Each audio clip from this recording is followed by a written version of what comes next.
Thank you for joining us. So in this episode, we focus on Kwentong Kinabukasan or Stories of the Future. Our guests will help us explore our climate futures and what it truly takes for Filipino communities to be climate resilient. I am your host, Kato Sarmiento, Communications Manager at the OML Center. Joining our conversation are Dr. Faye Cruz, Head of the Regional Climate Systems Laboratory at the Manila Observatory. Team DanTAOn, represented by architect Arlene Lusterio, is a group of communicators and development workers that intend to amplify the voices of the most vulnerable sectors in the country and place them at the forefront of climate dialogues. And attorney Lesley Cordero, Asia 21 Fellow and Senior Disaster Risk Management Specialist at the World Bank based in Singapore. Doc Faye, if you could please help us through the technicalities. What exactly are climate projections and what do we know about our potential climate futures? Good morning and good day to all. Thank you very much again for the invitation to be here. I've been asked to explain what climate projections are. Here it is. Climate projections give us a picture, some idea of what the climate would look like in the future. For example, are we going to have more warm days, more warm nights? Will there be more rainy days or dry days? Are we going to experience more typhoons and so on? And to get these projections, scientists use climate models. Our understanding of the physical and dynamical processes in the climate system are expressed into these mathematical equations that are solved by climate models. Different types of information go into these models. For example, topography, land use, and other drivers of climate, including greenhouse gas concentrations. Examples of greenhouse gases include carbon dioxide, methane, nitrous oxide, and water vapor. These gases come from different sources that could be from natural and human activities like industry, waste, energy, forests, agriculture, and transportation.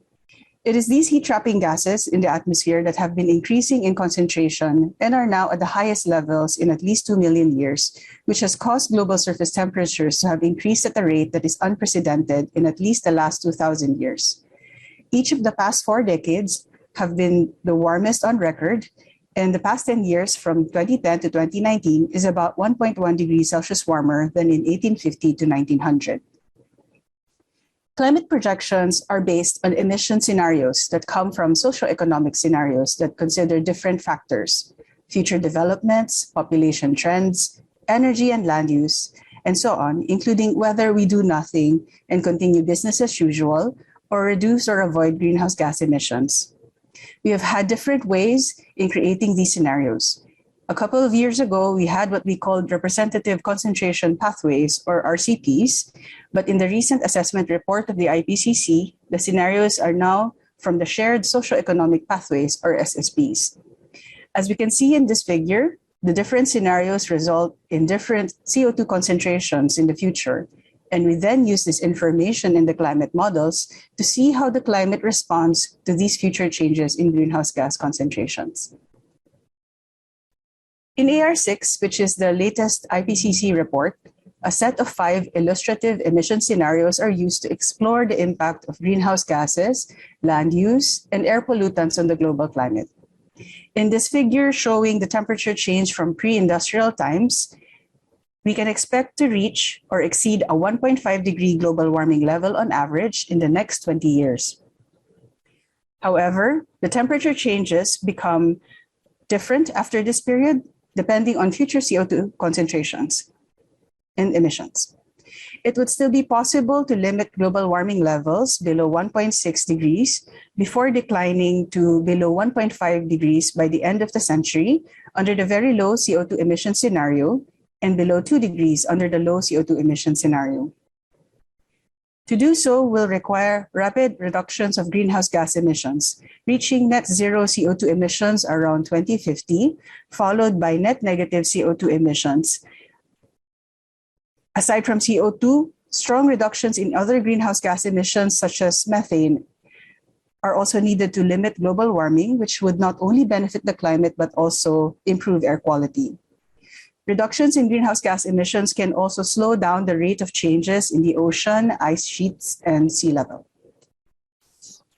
Limiting global warming below 1.5 degrees will limit climate extremes from becoming more extreme.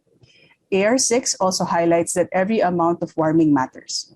We will see greater changes in climate, including extreme heat, heavy rainfall, drought, sea level rise at 2 degrees compared to 1.5 degrees global warming in most regions, which would be even more widespread and or pronounced above 2 degrees of global warming. In Southeast Asia, temperatures will increase and extreme heat events will become more intense and more frequent. Rainfall will generally increase in northern parts of Southeast Asia, whereas summer rainfall is projected to decrease in areas in the maritime continent. Extreme precipitation and flooding will become more frequent and more intense. We expect also fewer tropical cyclones affecting Southeast Asia, including the Philippines, but the frequency of intense tropical cyclones will increase. According to DOST Pag-asa in their 2018 report, the Philippines has been warming at an average rate of 0.1 degrees Celsius per decade over the past 65 years from 1951 to 2015, with nighttime temperatures increasing at a faster rate at 0.15 degrees Celsius per decade. Future projections indicate that this warming will continue, ranging from 0.9 degrees to 2.3 degrees Celsius by mid-21st century, depending on whether it is a moderate or high emission scenario, and ranging from 1.3 to 4.1 degrees Celsius by the end of the 21st century. We see that the range of warming is lower under a moderate emission scenario, here shaded in blue.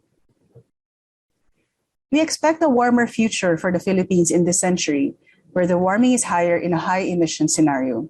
On the other hand, many parts of the country are projected to experience drier conditions on average, here shown in shades of brown, especially over Mindanao, except for Northwest Luzon, where rainfall may increase in the future. However, extreme rainfall events that can lead to flooding can still occur. In addition to climate change mitigation, it is also possible to lower risk and enhance resilience through the implementation of appropriate and integrated adaptation strategies that address multiple hazards and reduce exposure and vulnerability. Climate and Disaster Risk Assessments, or CIDRA, is a first step towards building resilient communities. Through CIDRA, communities can identify and understand the root causes of risk and the potential impacts at the local level, helping communities use climate projections to make evidence and science-based decisions on appropriate climate change adaptation and disaster risk reduction strategies that can go into their local climate change action plans, comprehensive land use plans, and so on. Climate projections can be used as input to tools such as the Climate Information Risk Analysis Matrix developed by DOST Pag-asa and the more recent Climate Extremes Risk Analysis Matrix introduced in the Philippine Climate Extremes Report of DOST Pag-asa, Manila Observatory, and Ateneo de Manila University, which was funded by DOST PSURD, which can be used with other planning tools to integrate climate information for climate change adaptation and risk reduction. That's all. Thank you. Thanks, Doc Faye, for the very thorough presentation. May babalikan lang ako dun sa presentation. So for clarification, when we talk about climate projections, for now, we really can't say where we're headed. What it provides us is oversimplifying. It's like Waze or Google Maps. It gives you an estimate of, depending on various factors, gaano kataas. So what range of warming are we looking at, all scenarios considered? Well, depending on also on the time frame, the time period, and the scenario. So by mid-21st century, the range of temperatures that we're expecting would be from 0.9. It could be as high as 0.9 or as high as 2.3 degrees Celsius. So that depends on the scenario that we're looking at.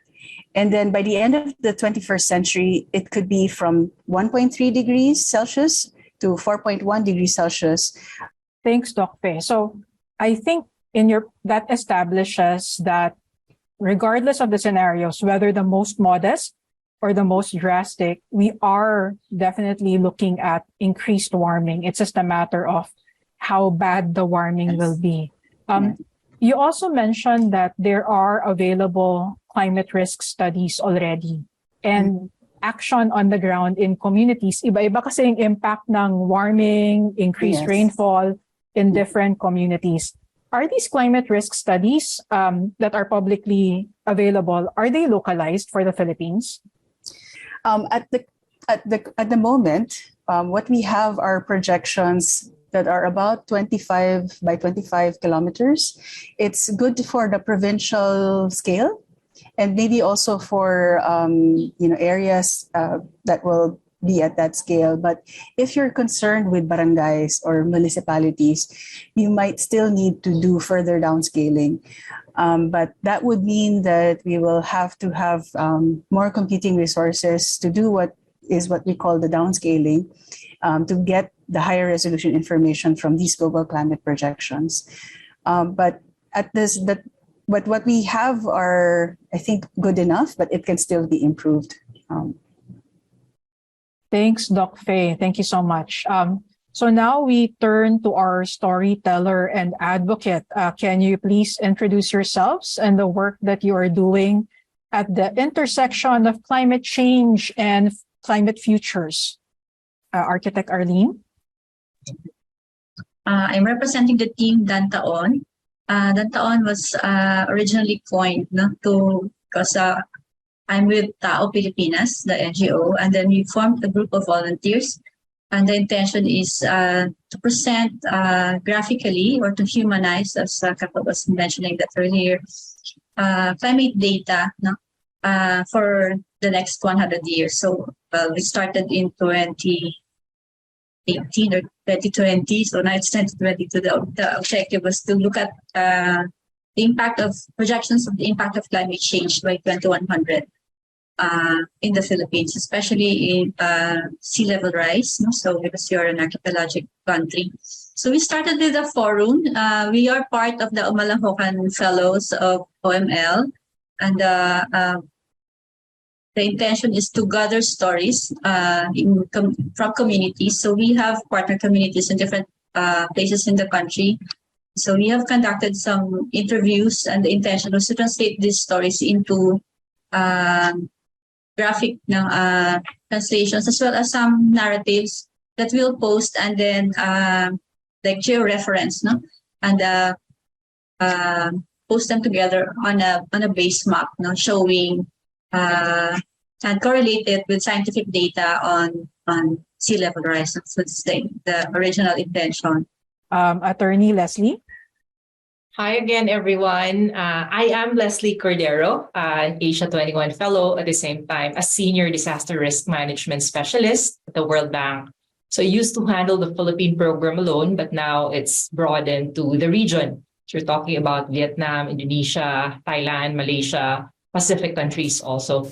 And right now, what we're doing is looking at disaster risk management and how do you link it to climate change adaptation as well as mitigation. And the work that World Bank does is in the form of lending, knowledge or analytical work, reports, support to government at the national level, at the regional level, and also at the local level.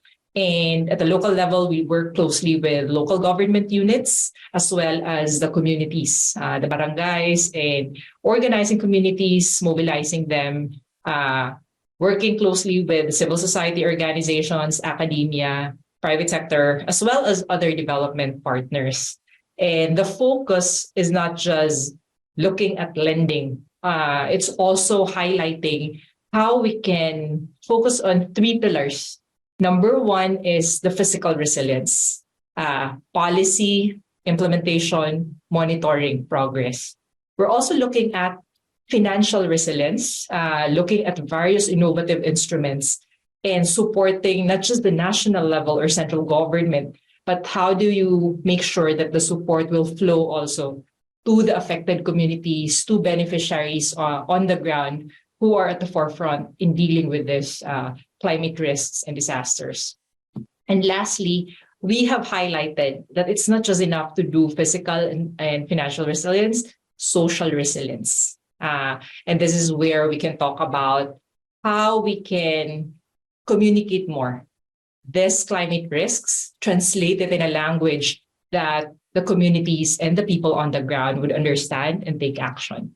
So in a nutshell, that's what we are doing. And on the advocacy side, doing a lot of this panel discussions and sessions, working with young people, and also hearing the views of other sectors and other perspectives from different partners. Thank you. Welcome again, Doc Faye, Arlene, and Attorney Lesley. So, balikan kita, Architect Arlene. If you can tell us more about the campaign and the communities that you focused on, and actually, why did you select these communities for your stories? We have targeted several sites, one from all over the Philippines. So, but mostly Visayas and Mindanao, no, because it's are there, and also some in Luzon. One is in Zamboanga, because it's a partner. There's a partnership with one of the members of DanTAOn team, no, Morton Cinco, and then we worked in G1, Eastern Samar, the first landfall of Yolanda. So we selected some, it's in 2 islands, Nakumanhon and Manicani. And then we do have partners in Montalbano, in Rodriguez Rizal, and we know that this area is a flood basin, and yet it's the biggest settlement site. So we know that there are so many major disasters, no, after some typhoons, no, happened there. So we've selected the sites, and then we also partner with a group, with a community along the Laguna Lake, so Lakeshore. So these are the areas that we plan to gather information, gather stories, and we've done some interviews. So with Zamboanga, with Manicani, and then in Montalban, as well as in Arenda. Arenda is one of the biggest informal settlement in Southern Metro Manila. It's in Taytay, Rizal. It's 96 hectares, so you can imagine. So very high density. And so we've done this so far. We've gathered some pictures as well. And then what we do is we plan to correlate, no, their stories with the data, no, scientific data, so they could connect, no, what's happening to them, and then what does the scientific data is saying. So we are at this stage. No? We haven't done significantly in translating these stories, and maybe maybe I could share some of the slides just so people will understand better, no, how we plan to translate those stories. No? So, for example, so this is just the logo, and maybe this is what you will see when you enter the platform. So we have this platform, some teasers, because what happens is when there's a major disaster, the stories are heard, no? When there's a major disaster, but there are also small events happening in many communities that are not documented and are not known, no? And yet it's happening. And it's important also to listen to these voices, no? and to share it with the world, and also to justify or to show to the world, no, that this is what's happening to a small country like the Philippines, and this is what climate change is doing to us, and this is not our fault, especially. Yeah, so this is one graphic translation of an island. I think this is part of Manicani Island. You can see before, no, the island, what's visible, no? And then say after 100 years, what could happen? No? So significantly, because of sea level rise, malaki talaga yung mawawala. And yet people don't know about this, because what's 100 years? No? We are more concerned about the present. And it's so difficult for them to understand what could happen to them in the far future. But with this translations, then it brings to the consciousness of the people, especially those people in those sites, no, who will be affected. What could possibly happen? It could make them start thinking, no, and be more aware, no, and also correlate, no, the current happening, no, the current events that they're experiencing with what's the projection, whether there's some truth in it. maybe as an example, very concretely ngayon, no, what I saw, like we hear in the news that Mandawi is flooded, no, Cagayan is flooded. How does these are real stories on the ground, no? And how does these stories correlate with scientific data, no? Yung projections halimbawa na present ni Doc Faye, no? Makukuha ba natin yung correlation? Because it's important also to support it, no, with scientific data. Hindi to chismis, hindi to marites, no? Na these are data supported, no? So it's something that you cannot just negate, no, or just say na it might not happen kasi malayo pa, no? And especially people don't believe it if they don't feel it, no? We always learn from experience. If you don't experience it, ang tagal natin matuto. So, and as I said earlier in our talk, it's important to see projections. So this is actually projections, no? But it's also important to look at impacts, no? Like what are they experiencing now, no? And how does that correlate to the science, no? To what science is saying. And because impacts are more concrete and experienced by the people. So maybe it's a little bit of a shift in the plan of DanTAOn, that initially we wanted to really show projections of 100 years in the different areas, actually looking at using climate central data. You know? So there are several areas in the Philippines where sea level rise is very, very significant. It will impact a big number of a bigger population. So initially that's the target, no? To look at those areas, and really based on projections. But now I think it's we are also considering looking at impacts, no? Para mas nakaka-relate yung mga tao. And the campaign really is to gather volunteers who are willing to help us in this, no? Either translating, making graphic translation, accessing open source maps. Now of course, this is not, we're not as rich as World Bank. Now we don't have that much funding. So, and also volunteers to write stories, no? To document stories on the ground and share it with us. No? So they can reach us through our Facebook account. We have a Facebook page, and then maybe they could communicate, and then we could help out. No? Arlene, baka we can go through some of these slides para there are examples of the kinds of visualization that you mentioned. Yeah, maybe there's another one. Yeah. Yep. Yeah, so I think this one is Manikani, right here, the whole island. So you see how much is lost. And this is based on Climate Central sea level rise data.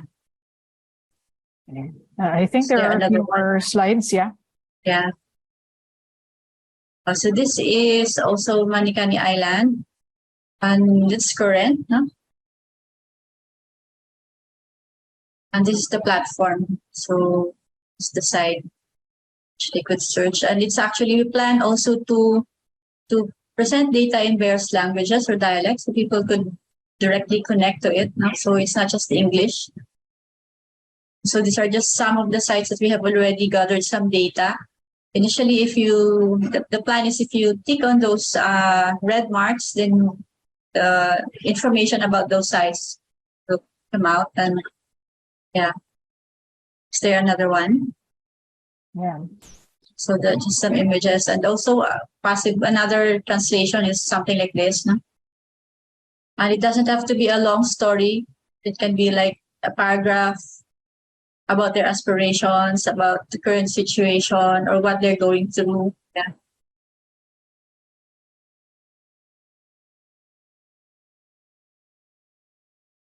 Thank you, Arlene. I think you explained thoroughly why it's important to try and visualize what 100 years of impact could mean. But working with communities, from your experience, are these communities concerned about future climate? What does it mean to them? Actually, they're aware about climate change. Like maybe they say the word climate change, but what does that really mean to them?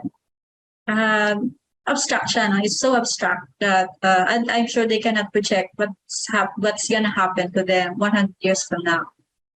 Take for example Manila Bay with the many controversial projects planned there, no, na reclamation projects, and then the projection of sea level rise could reach up to Pabuhay, no, Welcome Rotonda. So imagine the area that will be covered. What will happen to Manila 100 years from now when that area is underwater? Even I cannot imagine it. But what I like about your project is you're trying, I mean, Doc Faye mentioned, there's a standard for what the projections are, but how it will actually impact certain communities, iba-iba yung magiging scenarios. There are areas that will experience more rainfall. There are areas that will experience less. The general Filipino public is very aware of the impacts of climate change, although they may not necessarily call it climate change. For everyone in the panel, do you think storytelling and visualization have a place in trying to capture people's interests and trying to enable action on their climate risks? Definitely, yes.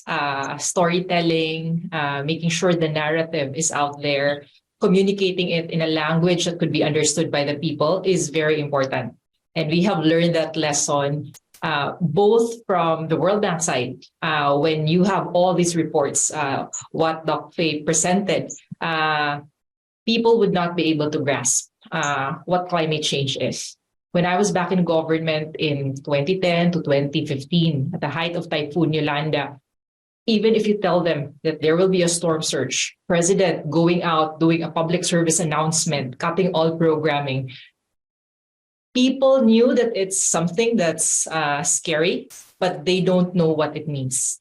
So we need to do a better job in helping them imagine what the climate risks, what these scenarios or projections would look like vis-a-vis the impact of something that they have experienced. So we could have said that similar to what happened in Japan, a tsunami-like event. Or we can also talk about the flooding that Arlene mentioned. Imagine what Metro Manila looked like back in 2009 when we were hit by tropical storm Ondoy. And then they can start feeling that and evoke that feeling of, we don't want that to happen to us. Ayaw kong ma-stuck dun sa EDSA kasi ang taas na ng tubig. So how can we tell those stories as a reminder? And what we have learned is that the Typhoon Yolanda, lessons as well as stories, the narrative of people in Tacloban, in people in Ground Zero, they were very powerful. So 8 years after, 9 years after, when we start talking about we need to plan better, we need to make sure that our communities are more resilient, our local government units are more prepared. Because what happened in Tacloban, we don't want that to happen in our LGUs. Then they start acting, then they start worrying and take it seriously. So for practitioners like us, technical topics, climate risk, climate information, all these projections, we need to translate it into something that could be understood, something that's interesting, fun, and short. Short talaga. Doc Faye, kaya ba yon from translating climate data into visuals and stories in a short way? From your experience. It's certainly a challenge, but it's a challenge that we can meet. And it could be done through collaboration with communicators, with adaptation practitioners, people on the ground. So I do agree that storytelling plays an important role in communicating climate risk because people need to also understand what they are at risk to in particular so that they can develop the strategies that will meet those risks that they are, to have this proper context of how they will address the future climate changes that they will face. It's not really the problem, as you mentioned, is that climate change will affect us in different ways, and therefore it helps to understand, what are the potential ways in which, these impacts, this climate changes will translate to. What are the possible impacts? Whether that means, are we getting more extreme rainfall in the future, or more consecutive rainfall days? So that can be. We need to be prepared for these particular flood heights, and how we design and take that into consideration in how we design our houses or our buildings. And so, yes, it also helps, I think, to if we cannot, as Attorney Lesley mentioned, if we cannot we are not able to help them imagine the future, then maybe we can also look back into the past. So look back into particular extreme events that have happened in their locality, so that they have an understanding of what does it mean to have an extreme rainfall event. It's also helpful to go back and into the recent past, so that we have some memory wherein we can understand, and we can explain the projections into something that we can understand, something we can relate to. And I do understand that these concepts tend to be abstract, and storytelling can, in ways in which people will relate to and understand, can help them be more. It would be more relatable and more relevant. Agreeing. I mean, it's hard enough for people to even visualize, tell them, the shore will recede by 500 meters. What does that look like? Or the water will rise by how many millimeters? Who measures millimeters on a day-to-day basis?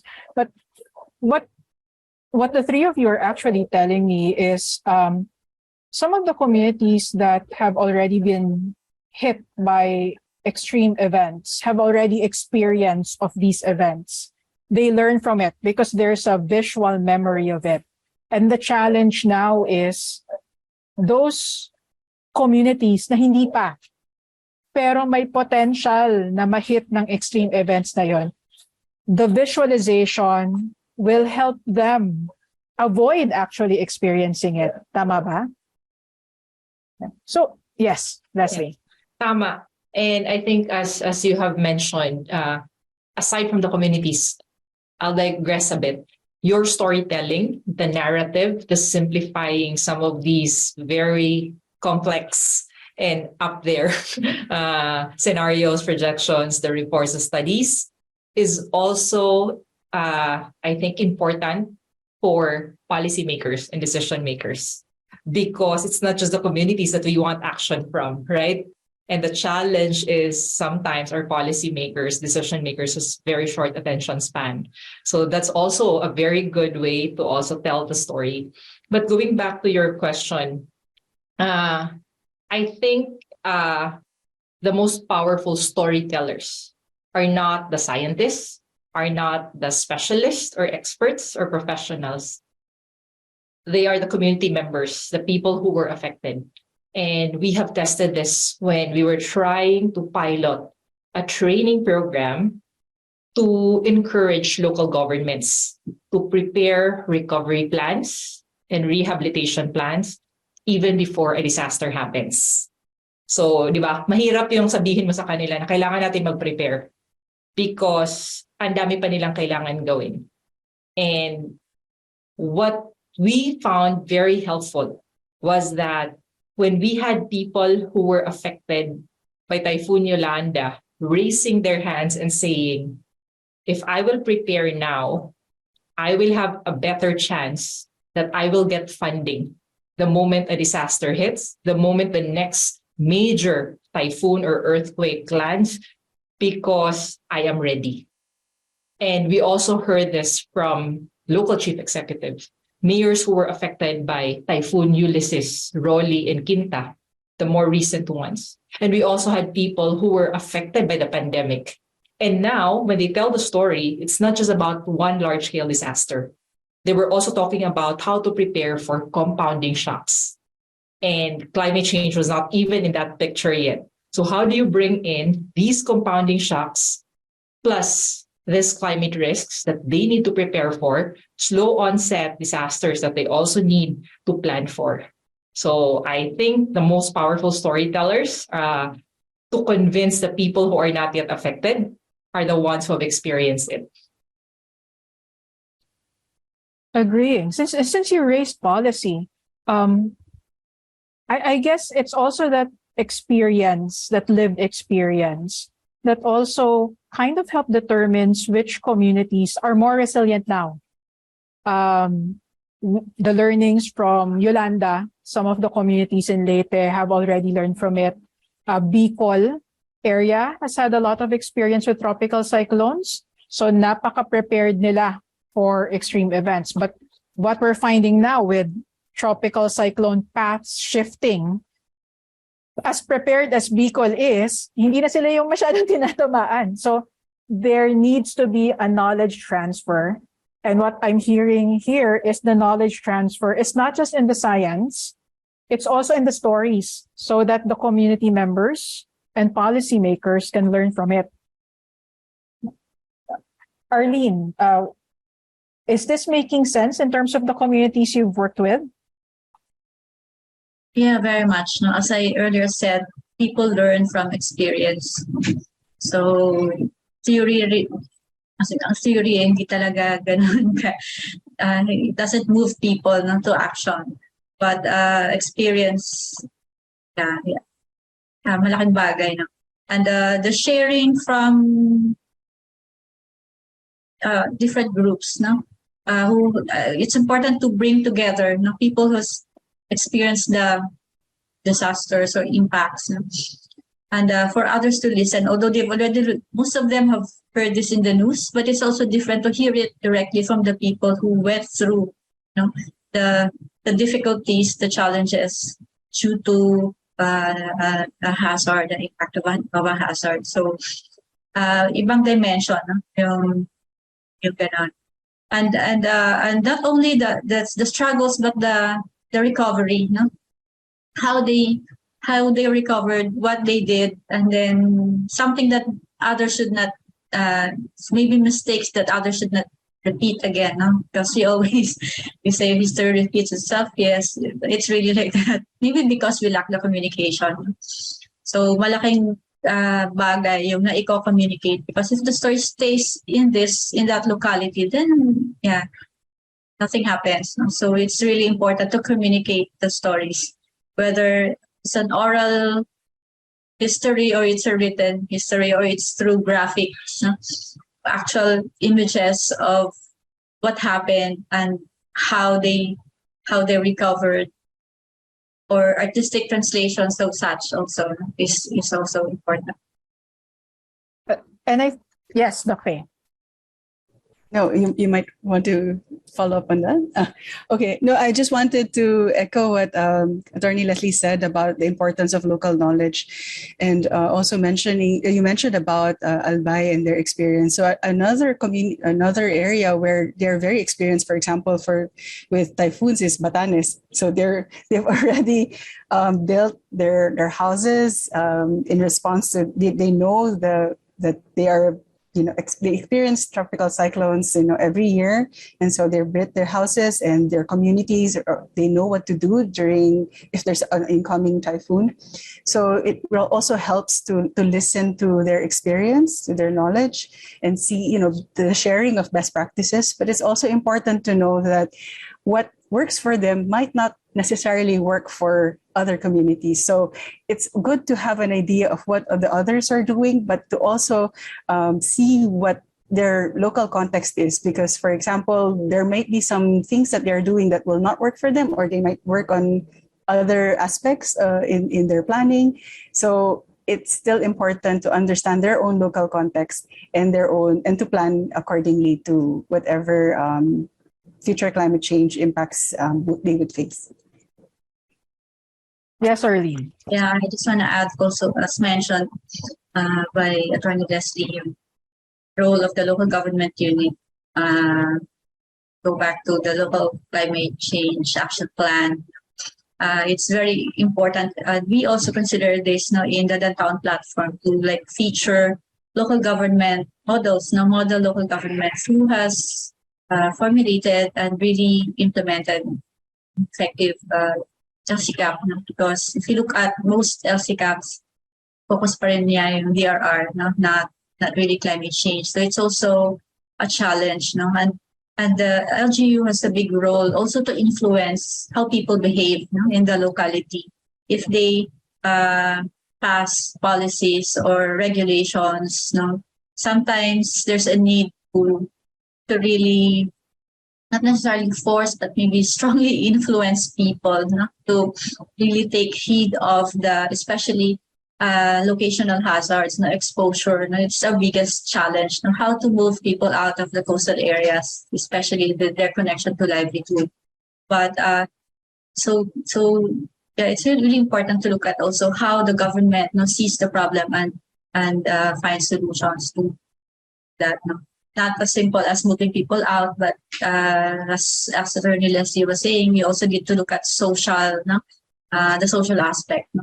It's not enough to just address it physically, dapat holistic pa rin yung approach. Yeah. Oo. So bumabalik tayo dun sa importante pa rin. Stories are very useful and helpful in terms of planning the future and preparing for scenarios. Pero importante pa rin na naka-angkla dun sa understanding what is your precise climate risks and impacts. Nabanggit ni Doc Faye that not all data available can be scaled down to the barangay level. But even within the pandemic, you know how one barangay is impacted, kahit tawid lang ng kalye, iba na dun sa kabilang barangay. And I also like Doc Faye mentioning that we also have to be cautious about best practices because it might not be appropriate for your area if you don't understand your climate risks. Dito po pasok yung maladaptation. We've had a lot of reports where when flooding is a problem, the automatic solution is taasan ng kalye, which might not be appropriate for the area. So these are great inputs. So babalik ko lang dun sa understanding climate risks and climate scenarios, and you've raised it already, how local governments and policymakers play a role. How can they look at scenarios and help their communities? Yes, the data can be daunting, but the climate scenarios that we have, how can that be translated into something that's useful to communities? Do you have ideas? It has always been a struggle, grappling with how do we translate these things, right? And how do we make this interesting so that people pay attention? What we're doing right now is in the bank, we are supporting the Department of Science and Technology in their GeoRisk PH platform. It's an integrated platform where all the hazards are already layered. But one challenge right now is the climate extremes, the climate risk information are not yet integrated. So the UST is trying to work closely with Pag-asa and the other people in the academia and institutions focus on this to slowly integrate some of these information and overlay some of these information in their platform. What World Bank is doing right now is the platform is there. How do we train local government units who will be preparing their local climate change action plans, local DRRM plans, land use plans, and all the other frameworks that they need to prepare using this multi-hazard risk information.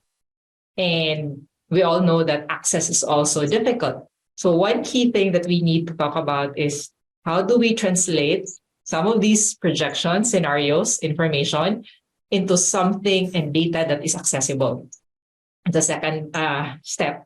Third step is how can we make these data sets useful and integral as they prepare their plans, as they try to imagine, sinabi ni Doc Faye, how do they imagine part of the climate and disaster imagination of what the impacts are so that they can plan better. They can propose better programs, projects, and activities. And then the next phase is to also find funding to be able to implement some of these plans, diba? And then ang fourth layer is paano natin i-involve yung communities, yung other people na wala sa government? Kasi hindi naman kaya ng government alone. So is there a way or a mechanism for community involvement and contribution so that everyone has a stake in doing this? So we have come up together with the OST, Office of Civil Defense, the Disaster Council, and Department of Interior and Local Government na etong mga information na to gawin nating web-based, online tool, using technology. How can we do it faster? How can we make this more accessible to people and simplified? So nag-launch tayo ng Plan Smart, Ready to Rebuild. It's a web-based tool that local governments can use, partners in the academy, private sector, everyone can access.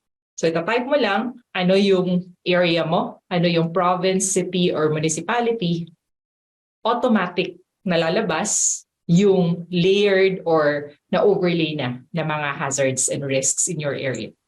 So ang appeal ko is how can we bring this climate projection scenarios plus itong mga climate extremes na Pag-asa has into the fold so that it will be easier for LGUs and communities to prepare. Kasi mahihirapan sila kung paisa-isa nilang titingnan, di ba? Pupunta sila sa MGB, pupunta sila sa NAMRIA, but here it's already there. And then to encourage more people, like from Arlene's organization, from OML, other private sector partners who help fund the initiative para hindi na natin i-duplicate yung mga tools, yung planning process.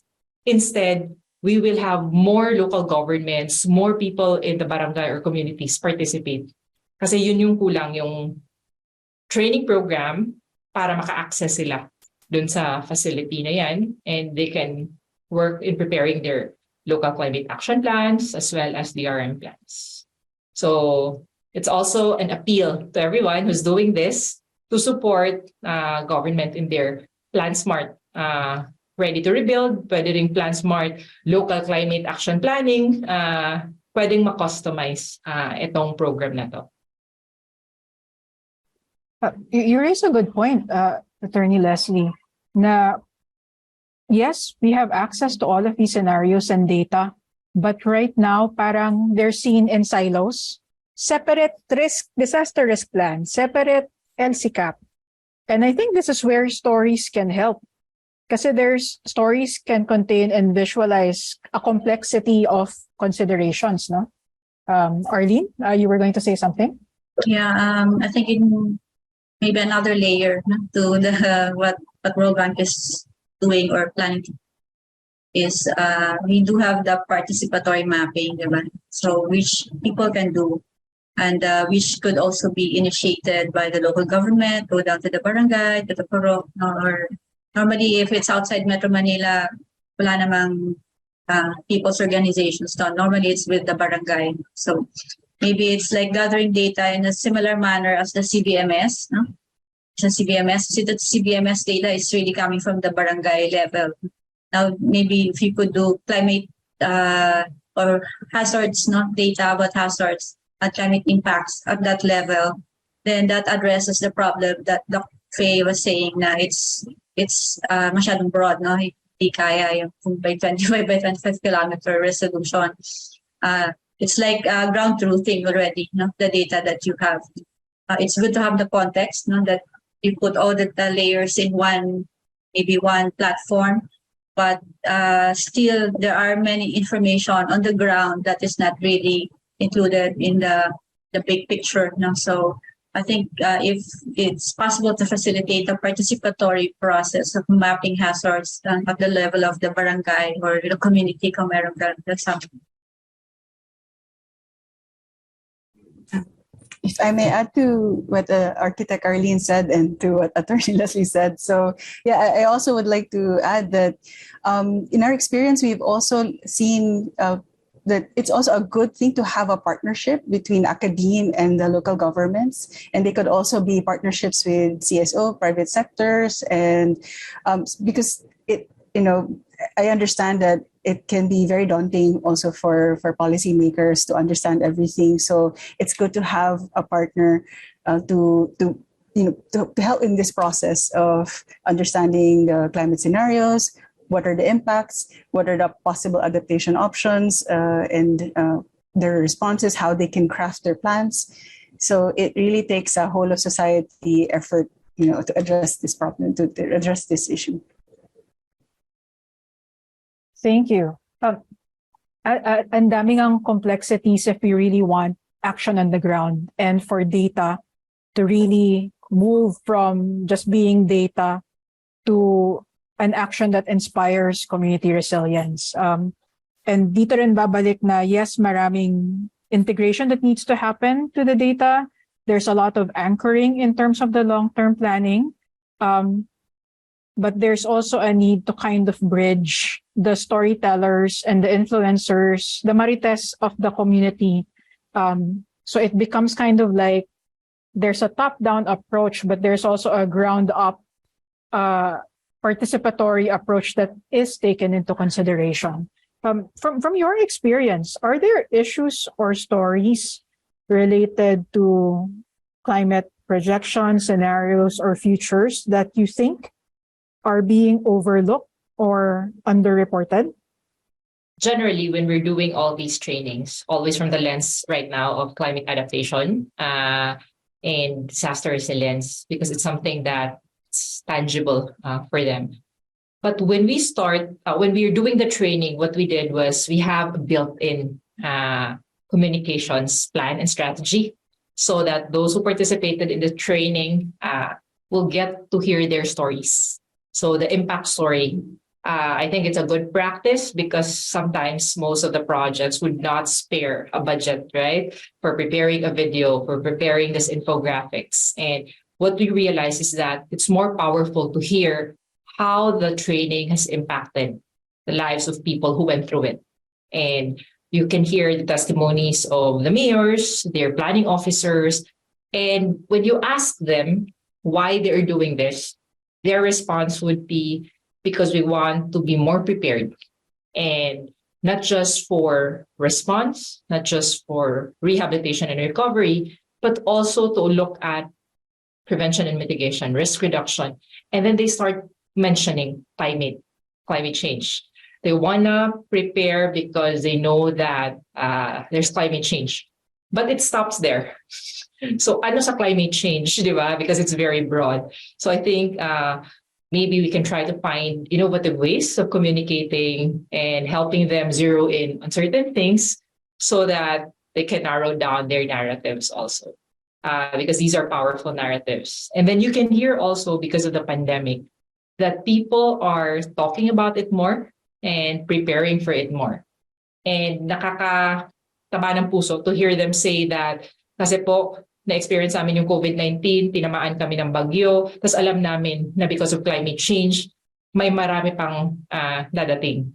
So we need to prepare better. And then another satisfying, gratifying stories that this practitioners on the ground, local planners are saying is that importante po yung information, yung data. And part ng process of this GeoRisk platform and Plan Smart program is yung data pool for local government units, yung sinasabi ni Arlene, na mag-share din sila ng information and ilalagay nila sa system para yung granularity of the data and information that the national government platform has would be improved. Hindi perfect, hindi mo rin mafo-force lahat ng LGUs, pero slowly because they see the value of getting access also to these maps and information, then they're willing to share. And yun, maganda yun because before, pahirapan. So I think slowly when they can hear local government units, other people in the planning offices share na important, may takeaway sila, then I think we can encourage and influence more people to join. Yes, Arlene. Yeah, maybe another addition, focus on, and maybe I'm just worried about most local governments would propose like structural measures normally. So it will have an impact on how you respond, no? And we're talking of adaptation. So siguro it's also important to hear more stories about adaptation and maybe to also impact on women. So parang yun, siguro some focus on these actors and some solutions, and also to maybe promote nature-based solutions. No? Kasi adaptation, but if we do structural measures, it fails up to a certain, or it will work up to a certain point. No? And when it fails, it fails. No? So we need nature-based solutions, and yet this is not yet so well understood also. No? Another big word na naman siya. No? So yun. But maybe if there are models and examples, then that serves as a good reference point, no? for others to learn from, and hopefully with a more open mind, no? To learn and to really come up with real solutions on the ground. Yeah.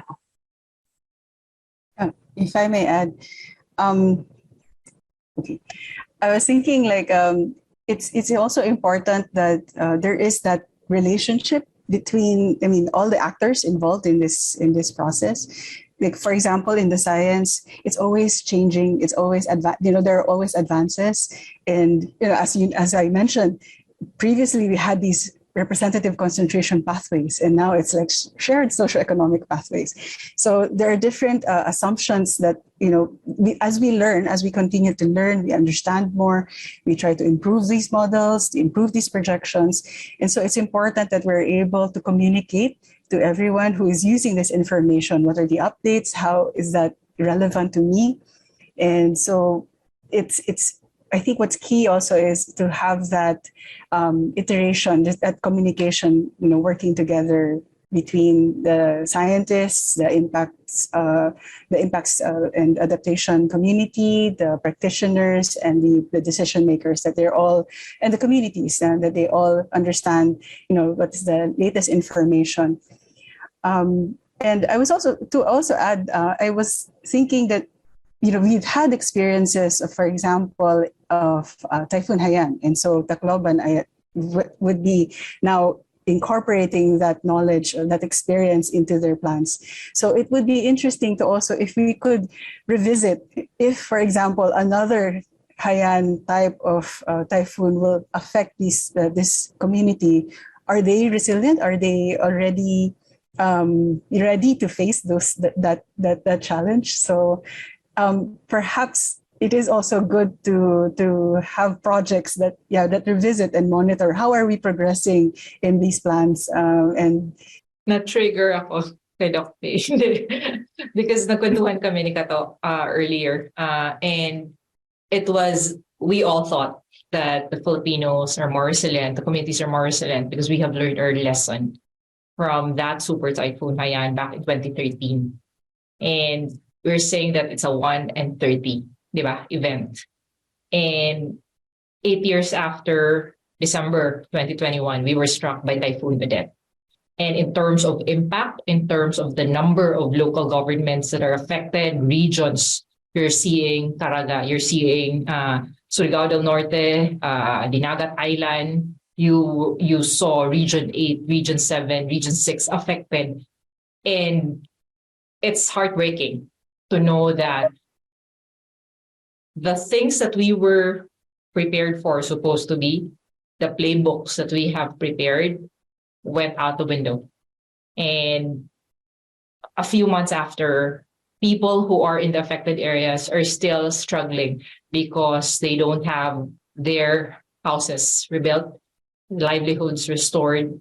And the question is, what happened to all the lessons we have learned from previous disasters?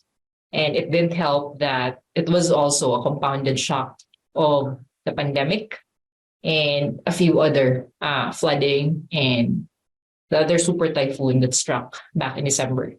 So I think that we have a comparative analysis to look at now, 8 years after. In 2017, the World Bank came up with a study, an assessment of the short and medium term efforts of Typhoon Yolanda. This is government. What are the lessons learned and how have they captured and institutionalized some of these lessons? Now, I'm doing another assessment of Typhoon Odette response and rehabilitation effort. So we'll see what will come out of it. We'll be as candid as we can, working closely with our government counterparts as well as the other stakeholders on the ground. We will be happy to share. Habang nag-uusap tayo, parang nanganganak yung the kinds of stories that we should be having. In saying monitoring and evaluation, naalala ko yung mga Lola Basyang books from long ago and our mythology books, which are taught to children repeatedly for them to learn the lessons. And maybe we need something like that na for preparing for disasters and climate risks. At the same time, in relation to monitoring and evaluation, you're right. Most of the stories that are told, especially in media, when it comes to disasters, are very event-based. Ito yung nangyari, ito yung nag-donate si ganito, ito yung recovery. But once all of that dies down, when the cycle of life returns to normal, we don't really get to see a lot of stories of how the communities are faring, how are they slowly standing up, except maybe once a year, anniversary of Ondoy, anniversary of Odette. And we need to hear more of that, maybe in solutions journalism, or just to be able to find out how the communities are faring. Maybe structurally, the infrastructure is back, but are the people mentally already prepared to move on also? And shifting gears lang, and speaking of moving on, Arlene, it's been nearly a year since you started your campaign, and you mentioned that there have been a lot of challenges.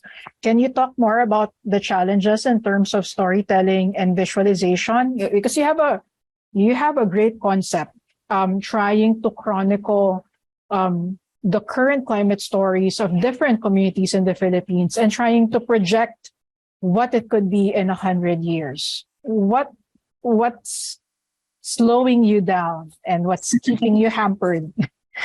Yeah, maybe first we need warm bodies to do the work. Now we need warm bodies to do the work. The data is there, but we need to process the data. We have the platform, no? And I think some information are also changing. No? From the time we have documented them, no, we have gathered the information. So maybe there's also need to update some information that we have gathered. And just so happened that honestly we were not able to move forward, no? After the end of the fellowship. Some of us were also very much involved with Odette, no? So things happened. Of course, the pandemic, no? We cannot meet face to face, although things can also be done online. Yeah. It's basically, we need warm bodies, and also we need warm bodies who are in the same wavelength. So like if we get volunteers, we wanted them to be also in sync with what we are doing. So maybe we can invite them to some processes that the partners are conducting, like consultations or orientation about different topics under big umbrella of climate change, Yeah. So actually, you need more storytellers and communicators. Yes. And Yes. as Doc Faye and Attorney Lesley mentioned, when we talk about stories, actually maraming layers of stories.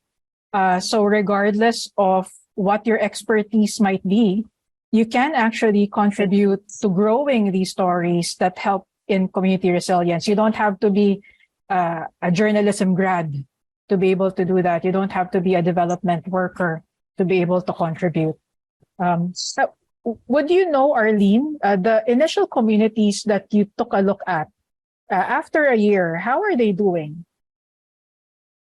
For example, in Manicania, I know there are major changes because I don't know if I have to say it here.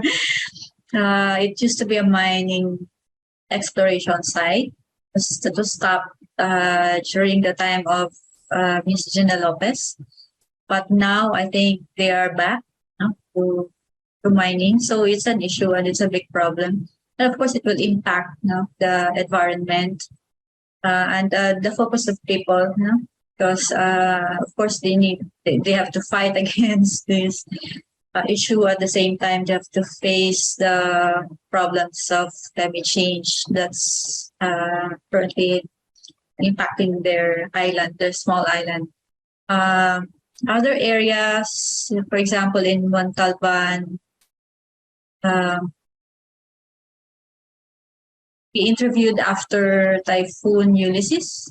So it's like most of the people were like reminiscing about Ondoy, and what they experienced and saying it's about the same, but they've learned their lesson from Ondoy. So many of them were like helping each other, and with the pandemic pa, sabay ng pandemic. So you have typhoon, disaster, and then you are going through pandemic. So responses, a different way of responding dahil hindi pwedeng tapos there's hunger, many people don't have jobs because of the pandemic, so how do they survive, and we see like the concept of community pantry replicated in many areas within Montalban, like the small community organizations helping their own members and also raising funds or sharing whatever resources they have from within their, from their pockets, straight from their pockets, just like that. Yeah. So, it's a different disaster, the pandemic.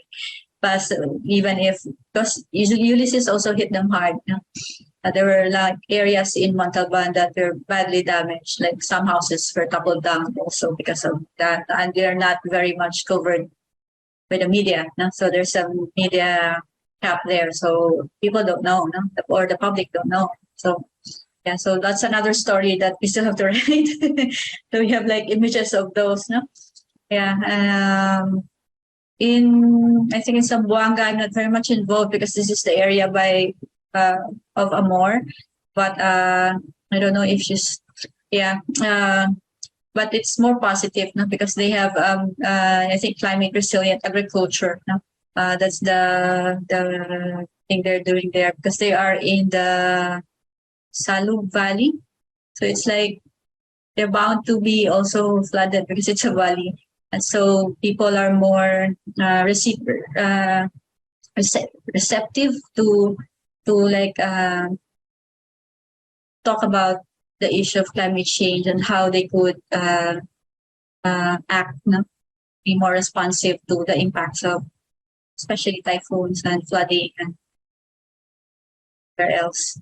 So far, those are the three major areas that they have documented. But there are more coming.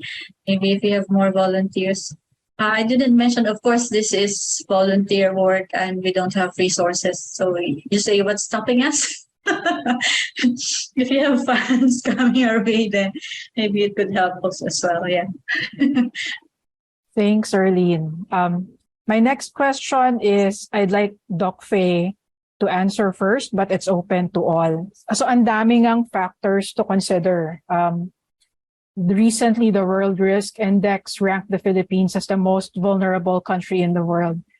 Given the scenario projections, given where we are, is there a possibility of a positive future for Filipino communities?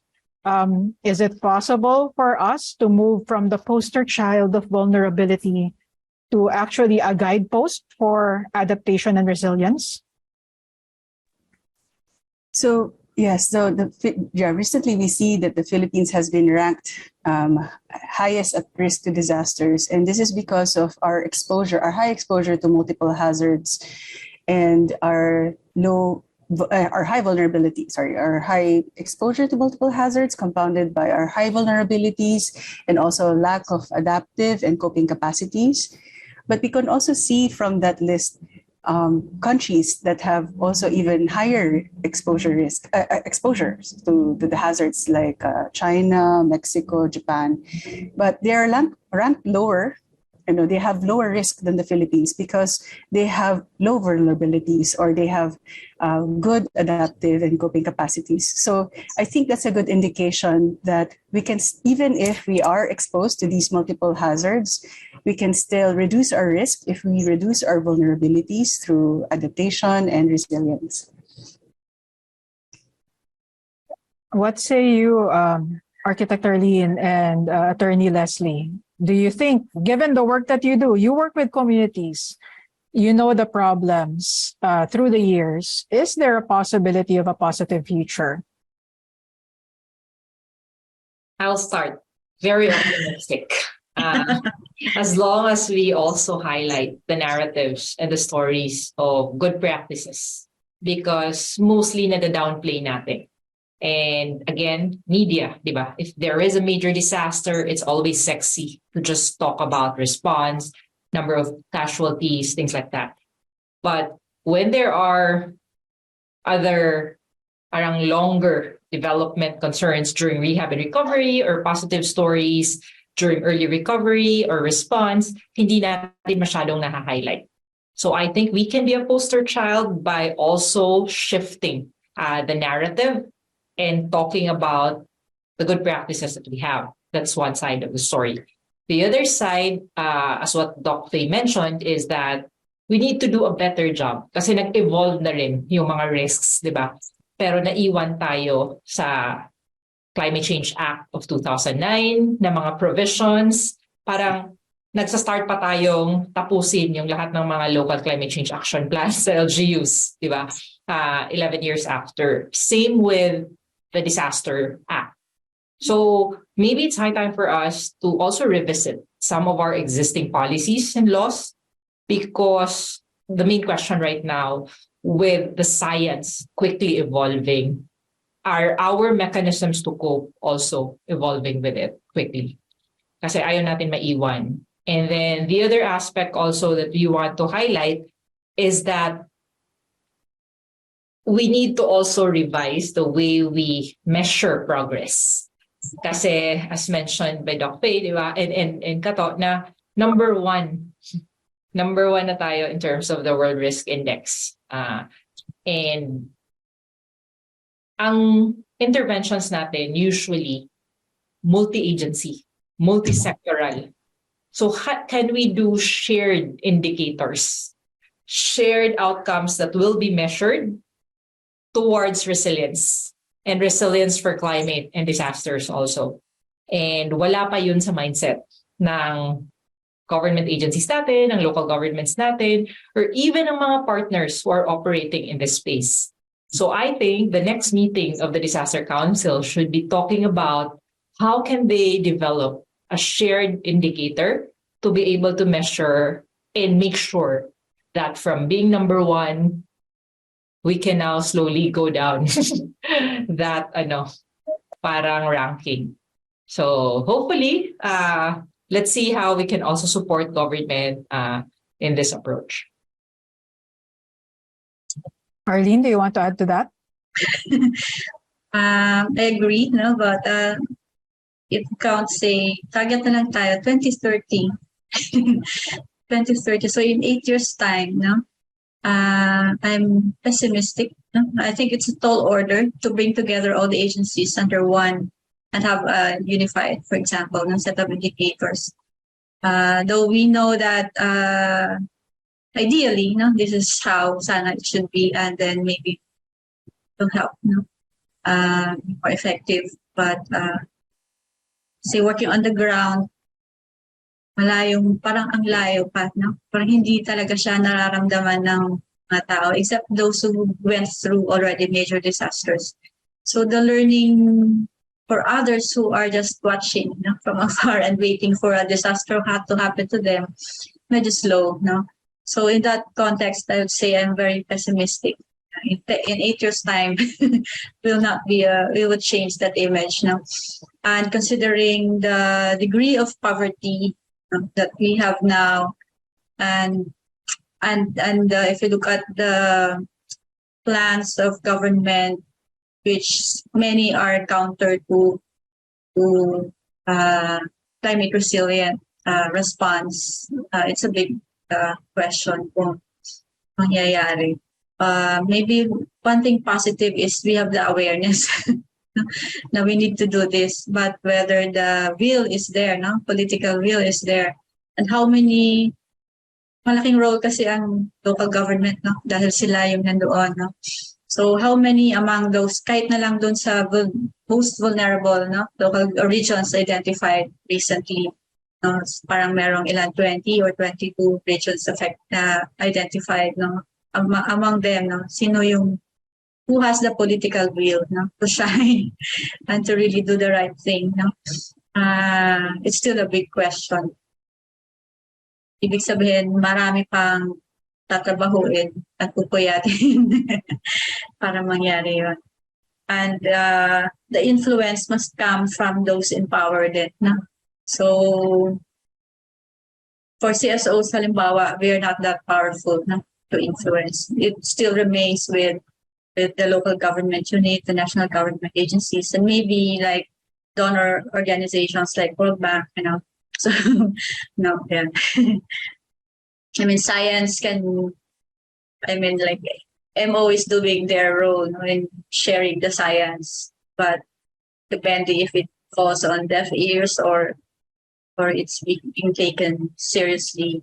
And maybe we also need to look at the distribution of resources to local government units who are affected. No? Kasi kung even if you have the political will, but you don't have the resources because you're a third or fourth or fifth class municipality, how do you deal with that problem? Thanks, Arlene. Okay lang naman din maging pessimistic.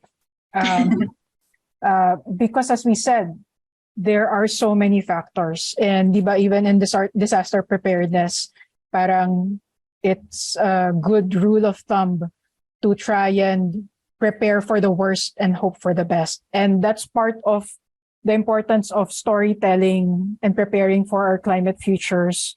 We're not saying that we're hoping we don't reach 2.5 degrees increase, but we do have to try and prepare for that. Going Sorry. into my, yes, okay. May I add? Sorry. So I just wanted to mention that the Manila Observatory is working with agencies like and groups like the National Resilience Council.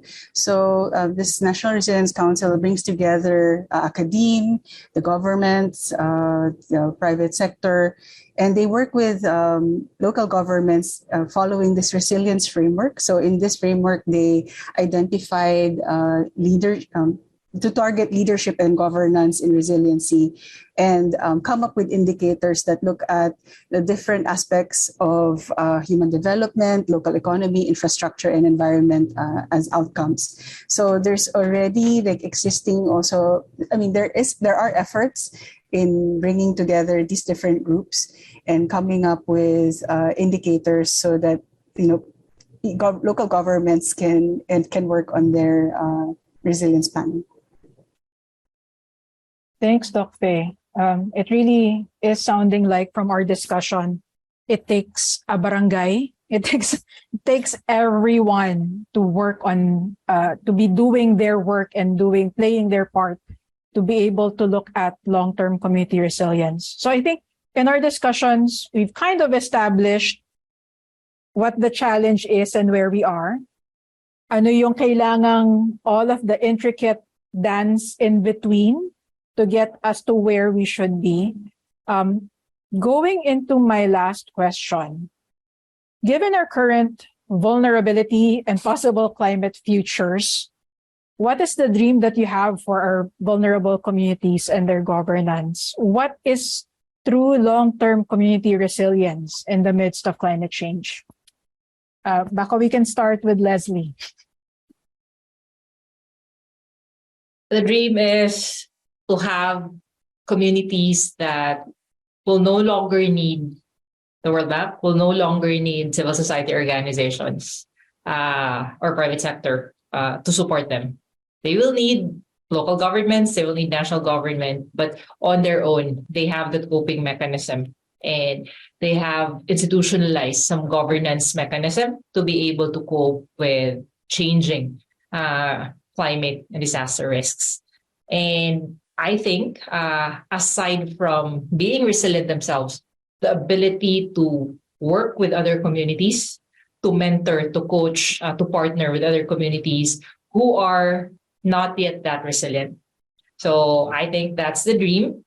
And for communities to be able to have a platform and a voice to share their stories so that they could encourage others to do the same, as well as to highlight the resilience of the Filipinos, not just in the Philippines, but also the regional and global level. Because we have a lot of good stories of resilient communities, but we need to amplify their voices so that others would follow. Doc Faye, Arlene? Sige. My climate dream is for communities to, and also future generations, to live well, and to have a safe, to live in a safe community, and that decision makers and policymakers would take note of the science. The science is available, but we have to work together so that they would understand, of course, what are the possible futures and how to be able to better prepare for those futures. We have the knowledge and the technology, so to make better use of that to respond to the issue of climate change. And yeah, so as just to follow also, we need for communities to work together, because climate change doesn't affect just one community or recognize political boundaries. So we really have to work together in adapting to these future changes. Yeah, I speak for DanTAOn. The platform was formed primarily to give voices to the stories of communities. And maybe the dream is for these voices to be heard not only in the Philippines, but globally, and to gather more voices, to be able to make a louder cry, to tell the world about what's happening in the Philippines because of climate change, because of what they're doing. And we know that problems will always be there. They'll never disappear. So I think another dream maybe is to have this synergy, in the efforts of government and communities, because now we're always maybe challenging each other. But the ideal is for the government and the communities to be working together harmoniously towards a common goal. Yeah, siguro ganun kasimple. Simple pa yun, ah. Thank you, Arlene. No, thank you, ladies, for yes, Faye? Oh, sorry. No, I was thinking if I could rephrase what I said, because I wanted to input the climate story. So, Pwede ka humabol. Pwede. Okay.